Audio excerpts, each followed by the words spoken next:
poseban govor jedne društvene grupe. To su veoma čudne i neobične riječi koje možemo čuti u svakodnevnom govoru. Najčešće se čuju prilikom govora vršnjaka. Slang se razlikuje od književnog jezika. Kiva je u gajbi pravi palačinke. Mama je u stanu pravi palačinke. Moram da palim da ne zakasnim. Moram da požurim da ne zakasnim. One liguše hasaju pljesku. One devojke jedu pljeskavice.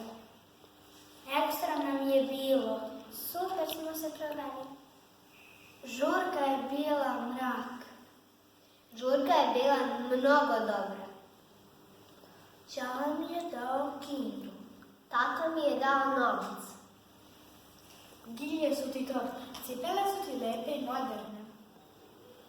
Apnuo ga je posred surle. Udario ga je po nosu.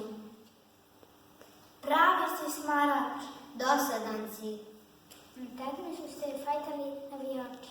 Na utakmici su se pobili navijači. Vijala ih je Murija. Jurila ih je policija. Neki su zaglavili ćorku. Neke su odveli u zatvor. Hashtag se koristi na društvenim mrežama.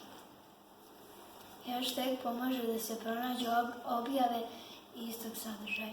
Hashtagovanje se koristi oznaka taraba. Za slanje poruka sve češće koristimo emotikone. Oni zamenjuju reči. Njima izražavamo emocije. Slang nije poželjno koristiti u razgovoru sa odraslima.